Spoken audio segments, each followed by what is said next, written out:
So we're going to have a lively discussion today. China is has been one of the world's biggest emitters of carbon dioxide gas, and is also trying to change that.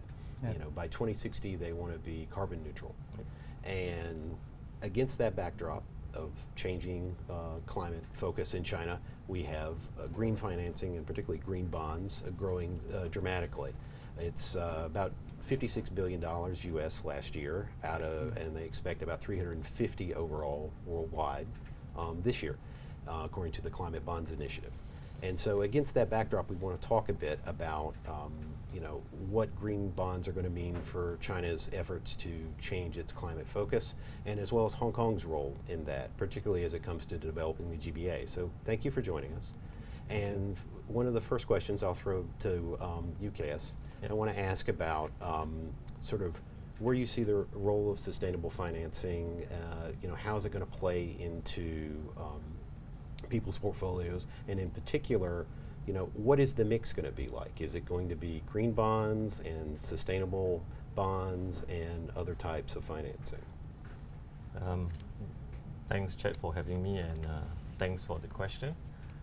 I think since Link started the journey with the first green bond about 6 years ago, and followed by the convertible bond last year, I think where we are seeing is that this is effectively a movement that has gathered steam, and as we look at the diversity of investors, it's gotten higher, and I think the demand and the supply of green bonds and sustainability financing has become fairly mainstream.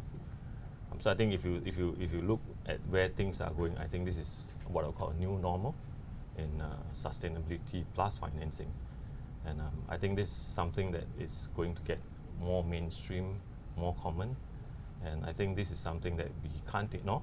And I think as an effort to continue this journey, this is where I think lots of more industry, whether it's policies, government, banks are coming together to make this fairly a common feature these days. So I think overall the sustainability financing is getting broader, from green bonds to sustainable bonds to now lots of banks being part of the sustainable financing.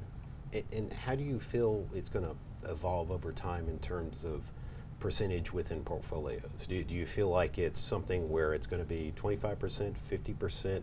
Is every investment going to need someone eyeing whether or not it meets these kinds of goals? I think it's hard to expect every fundraising to have a green feature, because not all working capital investments has a green feature. But I think if you look at where the Hong Kong government is going, where the mainland government is going, I think there is, at this stage, even in the traditional bonds where proceeds are being put to green, there has not been carved out to be called green bonds. So that's the low cherry. As for us, I think Link takes it as a bigger picture of sustainability. So if you give me a target, we are at about a quarter. We want to move to about a third of all our financing to be sustainability or green related. So that's where our target is. I think if you look at the broader market, I think there's a good chance that if at the rate things are going, most of the investment grade issuers, I think there's a good chance about half of them actually could go down the green route easily. Okay. And Isaac, I'll turn to you because I want to ask. You have. Was it last year or was it the year before that you started sort of your first Green bond? Green bond, yes. Oh, we issued green bond back in 2017. 2017. So, yes. so tell us a little bit about your experience Sure. with green bonds. Okay, unlike KS, we are in the energy sector, and allow me to introduce a bit. In Hong Kong, we call it Tan gas, but in Chinese name, it is 煤氣. Okay, so that means coal gas. But in fact, we are not manufacturing by coal many years ago.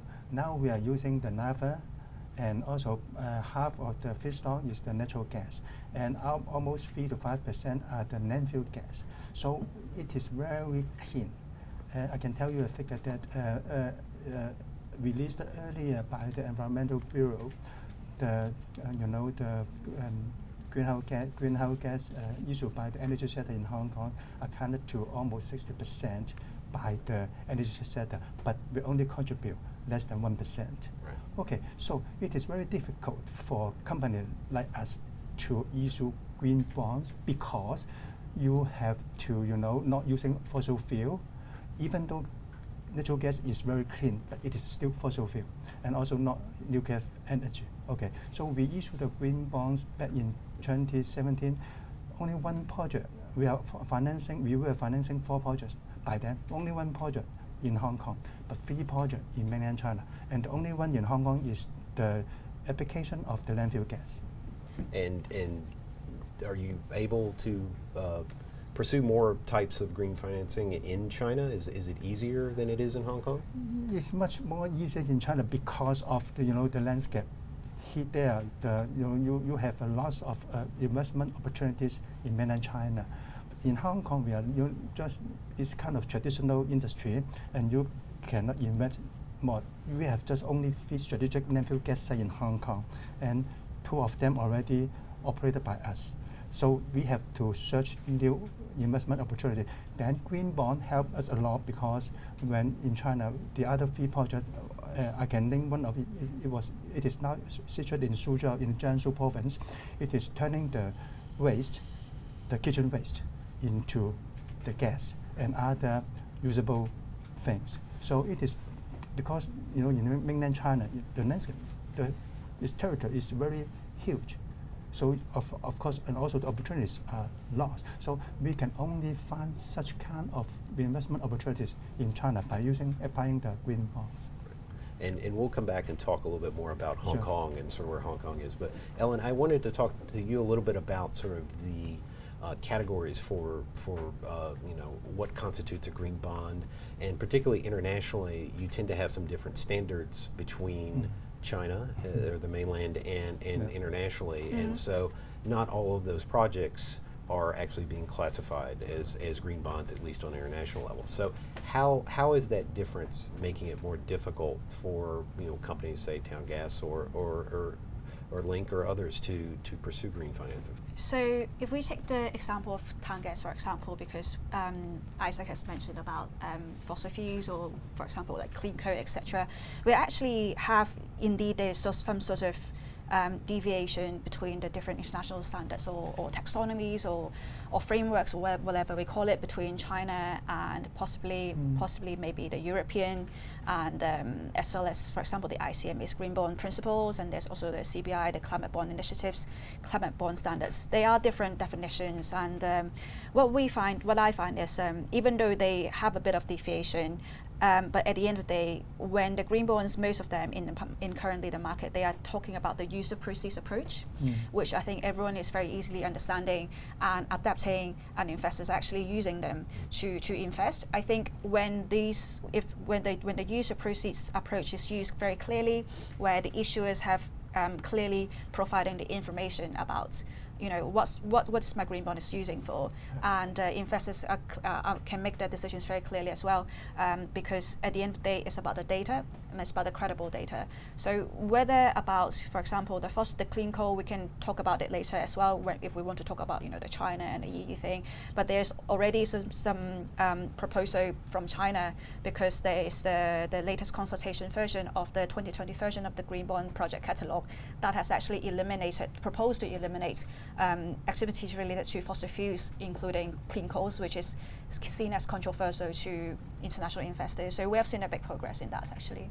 Yeah, well, I mean, clean coal in the United States certainly has been a controversy because depending upon your political leanings, at times it's clean coal or it's a dangerous thing, and in China in particular, coal is still used for so much power generation that's going to be one of the challenges about becoming carbon neutral.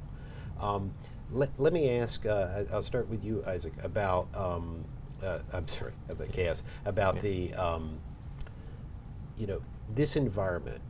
We have one where it seems like everyone's waking up to climate change, or many people are, and so I'm curious, from your perspective, has that changed, how investors are approaching, companies and having conversations with you? Sort of when they come to you, do they say, we've got to have part of it, we've got to address this in projects? So I think clearly there is a huge following of investors now that require ESG targets or being included in certain Dow Jones sustainability indices. So some indices, some index related to sustainability, and I think that is I would say that's a fairly required hygiene these days for a big company if you are going to touch on capital markets, whether it's debt or equity. And we have seen more and more, especially European funds and now US and more Asian funds now demanding a certain explanation, whether it's in the interim report or annual report, as well as consistent update in our IR roadshows on where we are. So as far as equity is concerned, we are starting to see that. I think for the bond investors, I think it happens at time where you go out and issue, and when you do the roadshow, you start to price your issuance according to what is in the secondary as a starting, and when you add that green feature, you start to see the demand change. There's a surge in demand because you are now appealing to a lot more. So I think when you look at all this anecdotal evidence, it's quite clear. Both equity and debt investors, there's a huge move towards ESG. So it could be the COVID, it could be adverse weather, it could be getting hotter these days. People are getting, I would say, fairly sensitive and aware to this whole issue around sustainability. And Ellen, I'm curious how green bonds are factoring into the discussion and sort of shaping the climate discussion, because as Caius and we all spoke the other week about this ahead of the conference. There are many different types of financing. There's a blue financing that's focused on marine and aqua features. There's green bonds. There's sustainable financing. And so I'm curious how bonds in particular are reshaping the discussion right now. I think green bonds is obviously the first step along this very, very long journey since, for example, especially when a lot of the political leaders have signed up to the Paris Agreement to really commit for the countries to try to limit global warming of to significantly less than 2 degrees Celsius, and trying to pursue the limits to really limit it to 1.5 degrees Celsius. I think that's just really the starting point to sort of like an almost an epiphany for everyone that, oh, I really actually have to do this, but how? So green bonds was the sort of the first step. Over the past 10 years have been a proof of concept to show that how financial system can really channel funds from different parties, from investors. It could be impact investors, it could be possibly like you and me, to channel funds to the right projects, the green projects that we want them to be invested into. And it has been a proof of concept that it can be done. So that's only the first step for green bonds. I think there's a long journey ahead. For example, the products that you just mentioned along sustainable financing, we have seen what we call sustainability linked loans or bonds, what we call it SLL, which is easier to pronounce, and which link the KPIs to the bonds. So it doesn't really follow the use of proceeds approach like what green bonds have been doing, but it could be linking to the overall strategy of the issuer or the company at company level, because we have seen that empirical studies have actually shown that green bond issuers, they are not necessarily producing less carbon emissions compared to other firms who did not issue green bonds, because it could be I'm issuing this green bond, but for the rest of my company, at my company level, I could be doing some other brown things, for example. So it's very important to have the issuers, company levels, entities, group levels. They are really following and what their sustainability strategy is overall. I think that's more important to when we're discussing about how to reshape the climate discussion, and with the new labels as well, the SLL, and there's something coming along called the climate transition. There's also climate transition bonds that are on the way.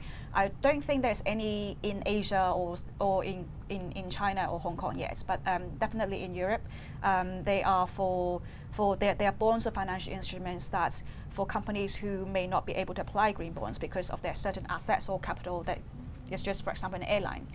So we have seen a lot of these changes, and they are definitely going to contribute a lot to help all the countries and companies to contribute to their NDC, to the Paris Agreement.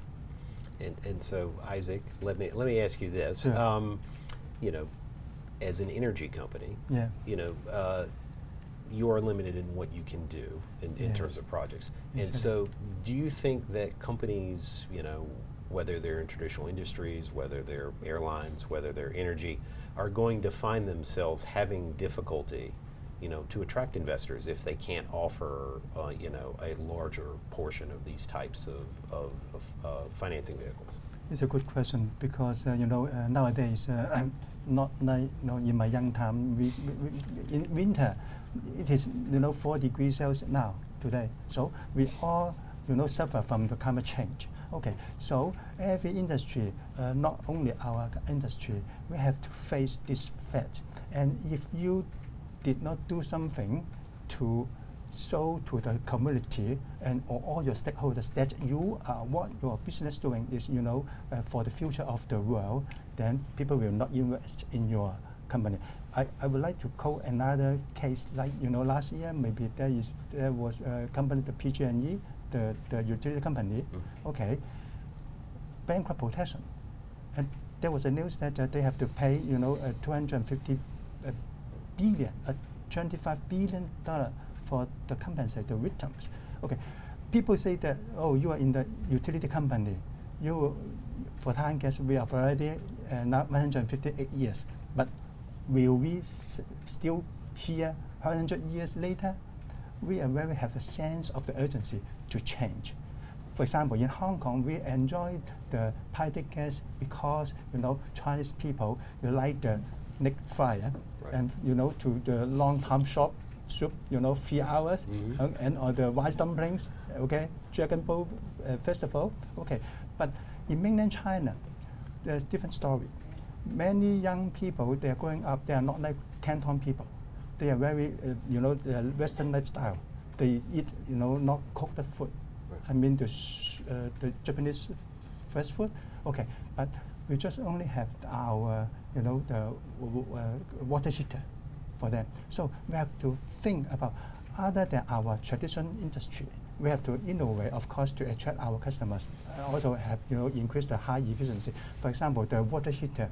Previously, you have to use a battery to emit the although it is driven by gas, but now we invented the hydraulic battery.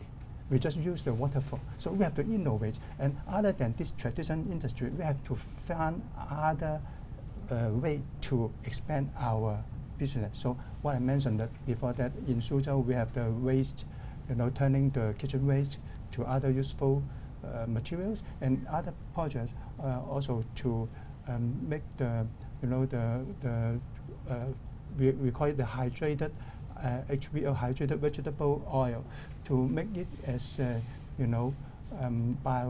the latest generation of the biofuel to export to the Europe, because in Europe they have to inject 10% of this kind of oil into their oil tank. Right. So this is related to our business, and also it is helping the environment. So if the investor seeing that you not only innovate in your traditional business, but also you try to go out to see what can do. Of course, we are not going to open a hotel, but for what I mentioned, they're all related to our own core competence. So we can do this kind of business. So to answer your question, it is a bit long, but company, industries, whatever industry, you have to innovate, and you have to, to meet the trend that people are, emphasize the ESG, the sustainability. This is the only answer that you can survive maybe another 100 years. Yeah, well, it is interesting because utilities, for many years have been considered a very, very safe investment because everyone needs lights, everyone needs gas, yes, or water, and also many times they've been a very good dividend-paying investment, and so to find yourself in that situation where you have to rethink it is a unique challenge for businesses that have been in some of the old standbys. But I wanted to switch a little bit and talk more about sort of China's role, and particularly when it comes to sort of the growth in green bonds and why they have been embraced so much within China. So Ellen, I think I'll turn to you about this. Yeah. And it's interesting. So just in the past year, from 2018 to 2019, it was a 33% increase, and it has just been shooting up year by year. And so I am curious, why are Chinese governments, because we have municipal governments who are issuing green bonds, why companies are doing it? What's really driving that in China? What makes it different than, say, other places like Europe or the United States? I think there are two context background information. Is that first of all, as Chad, you have already mentioned at the beginning of this panel, is that China is actually the largest greenhouse gas emitter in the world in absolute terms. Yes.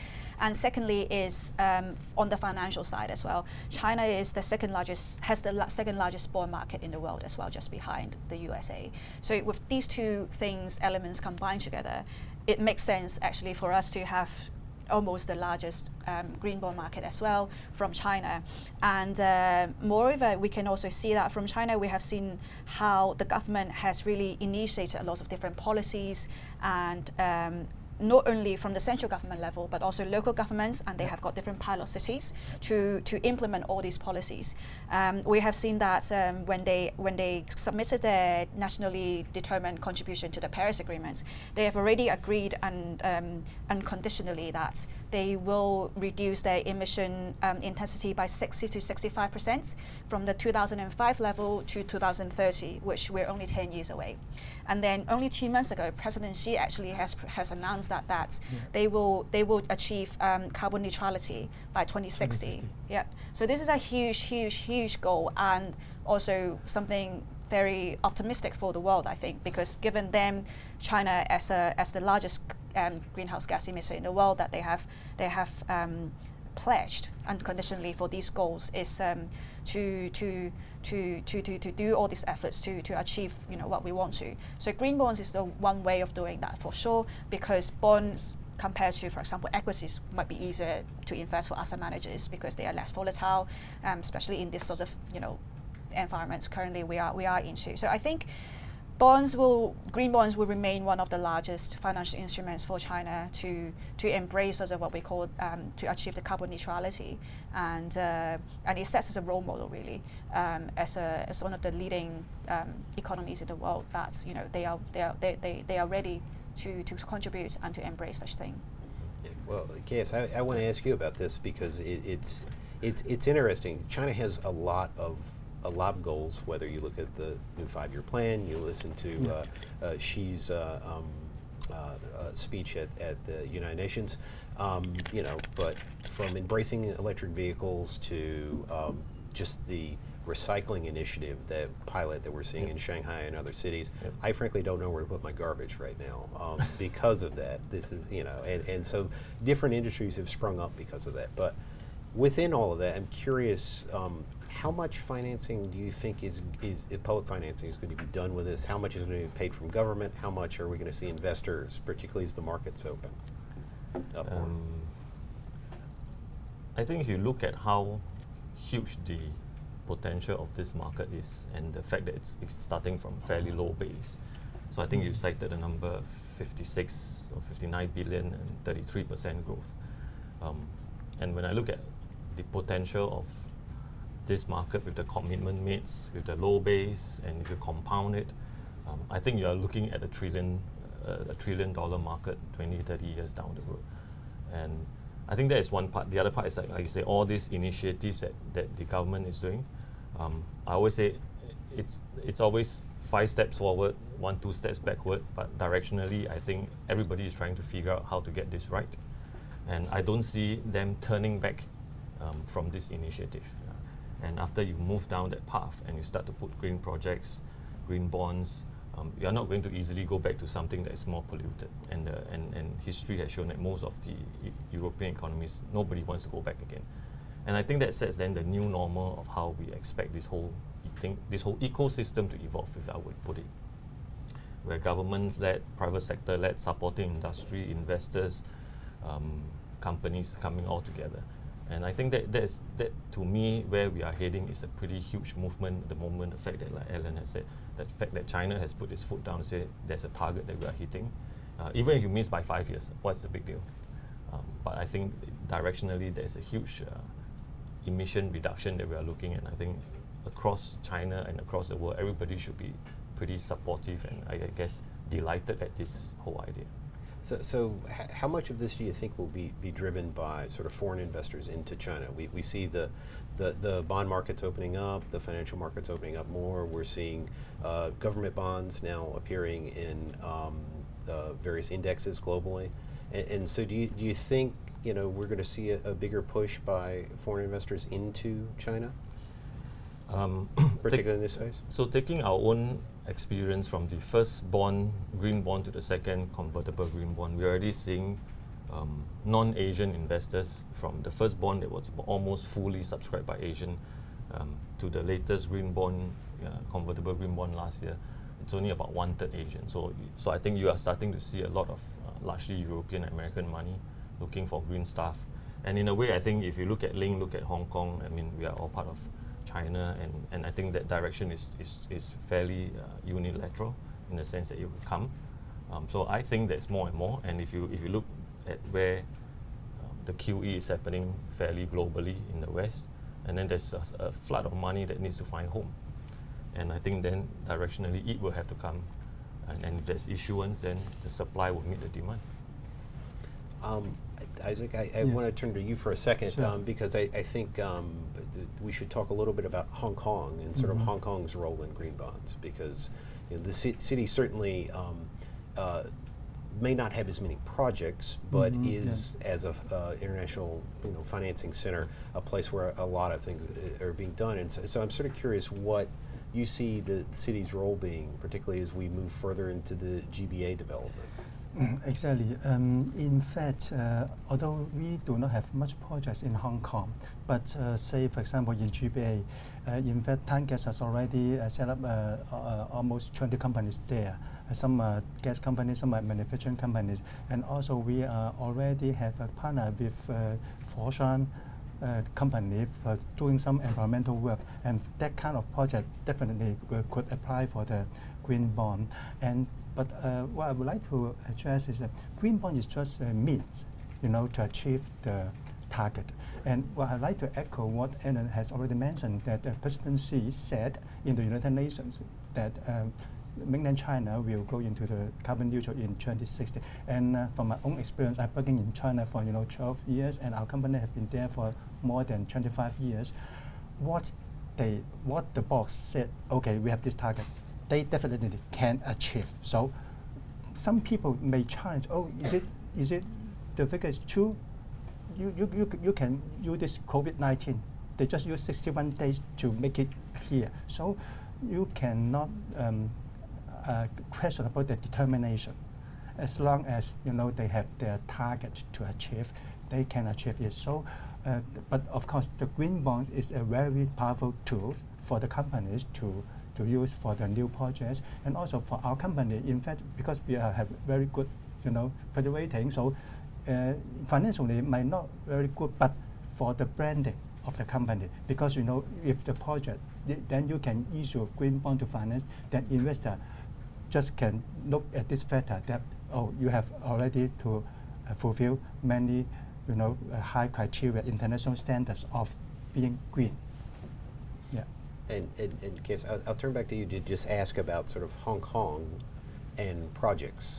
So obviously, with the Greater Bay Area, there's a lot more development. There's frankly more space to be able to do things. Exactly. But what is holding Hong Kong back in terms of doing sort of more green bond funded projects?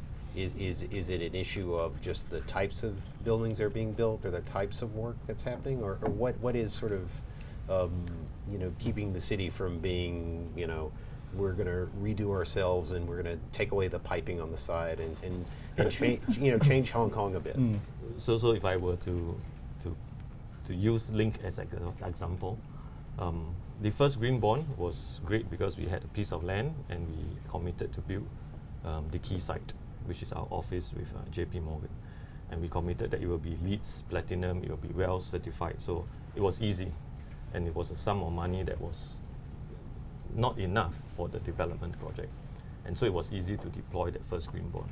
And then fast forward today, like what Isaac is saying, it's very hard to find new projects that you can ring fence and say, I want to put 5 billion US into it. Of course, there are lands that you can bid, but that can't be the primary driver. So what we have done in Link is, some of the green bond proceeds is down to solar panels. So we have installed solar panels on our buildings. And if you know Link, most of our buildings in the housing estates are 20, 30 years, even 4 decades old. And so there are things like this that you can do, including smaller stuff that goes down to saving water, food waste recycling. I guess the difference is that it takes more effort to track and report.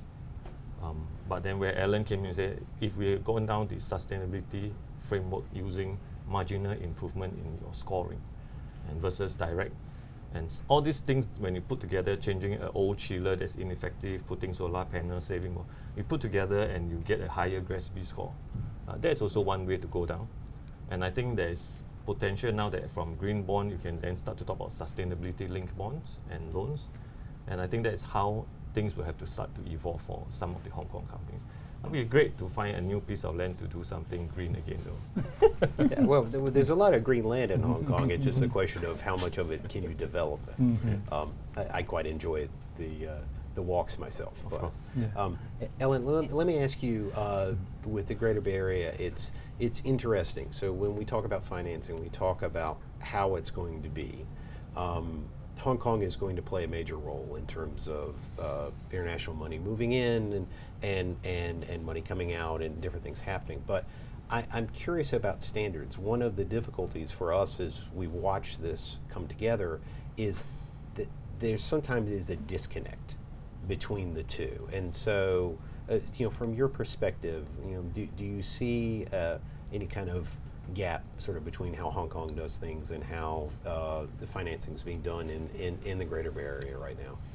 I think Hong Kong, obviously, we call it international financial center for a reason, is that it does sort of lean towards sort of the more international frameworks that a lot of people, international investors, are used to. As for the Greater Bay Area, or in the Greater China side, there are different policies of, for example, when we at the beginning of the discussion talking about how to define green, but I think there is progresses in terms of sort of harmonizing all these sorts of policies together to sort of make Hong Kong uniquely positioned again as a gateway for international investors trying to invest into mainland China in terms of green bonds. And at the same time, in vice versa, mainland Chinese companies, those who are eligible, those who are ready to go foreign and go international, they will use Hong Kong as a platform to raise funding, to raise money either via debt issuances or equity. So I think that's undeniable. As for the sort of how things, are they disconnecting, but seeing more harmonization, for example, the NDRC, the CSRC, and the PBOC, they have jointly issued a consultation version of the 2020 Green Bond Catalogue that I already mentioned, is removing fossil fuels. That is, everyone's quite happy, I think, internationally. And then there's also that China is co-leading a working group with the European Union at the International Platform on Sustainable Finance. It's set up it's initiated by the EU. But the working group, what it's going to do is to really be a platform to allow members, which means political leaders, different countries, to sort of compare what they're doing in terms of the sustainable policies or initiatives. And when the members are feeling comfortable, they might try to align their initiatives together, given that they are applying the regional and national context as well. So we are seeing a lot of these good things happening. And as for Hong Kong, because it's with the East meets West, what we call, I think it's ready to, not maybe having their local taxonomy, but definitely combining the two, where it can be sort of available and make everyone comfortable to invest through Hong Kong, and hopefully that with Issac will be issuing more green bonds in Hong Kong and making Hong Kong the green financial center. Yeah, well, I was going to ask, it's interesting to be in a place where the United States is the number one issuer of green bonds globally. Yeah. China's right behind and gaining ground quickly. But you also have the United States that as of tomorrow U.S. time will no longer be part of the Paris Accords, and China will be. And so I'll start with Isaac. So from your perspective, how do you think that sort of difference, in development between what's happening in China and what's happening in the United States. How is that sort of going to change things in terms of the growth of the region? Do you think that this kind of green financing will speed growth, particularly in places like the Greater Bay Area? I think so. Yeah, because as already mentioned that you cannot just question their determination. Okay, so because of the big environment and you see the GDP in the world, only China have the positive figure. So I totally agree with you that for the next phase, for the development of the green bonds, I think especially if Hong Kong can perform well our own role as a financial hub, then we have very lots of the market of this kind. I mean, in the GBA. Yeah. I agree. Yeah, thank you. And Kes, let me ask you. It's interesting that as we sat down to this, the U.S. is deciding who the next president's going to be, and not to talk about particular candidates, but one seems to deny climate change and intends to do things such as remove the U.S. from the Paris Accords. The other, could potentially be moving to a version of the Green New Deal. I don't think the full one, but what do you think governments need to do to help spur this type of development and this type of financing, and to make it easier for companies to be able to really get on board and make these changes? I know when I look at my landlord, he doesn't have much incentive to change out the water heater or change out the air con unless they break. But at the same time, for us as a world, it would be better if he did. I think what happened, let's start with the first paragraph of what happened in the US. I can empathize some of the arguments on why US was or is trying to get out of the accord. But I think at the same time, when I look at the amount of green issuances, I think it's probably there's a disconnect between politics and reality. I think in the real world, there's still a fair amount of money chasing after green, and there's still a lot of green issuances out in the US. So I think if you ring fence the politics, getting popular votes, I think the truth is the movement has left the station, and I think nothing to do with whether you're Americans or Europeans. I think everybody has come to agree that there's a huge lifestyle or movement need to change towards sustainability. And I think that is just a blip in the history of getting cleaner. And I think we will pass through that chapter, and then let's see what happens in the next 4 years. But I don't think that changes the financial markets. As to what the government can do, I think we have seen different governments putting incentives on the table, different governments even taking the lead for municipal bonds, for government bonds to be green.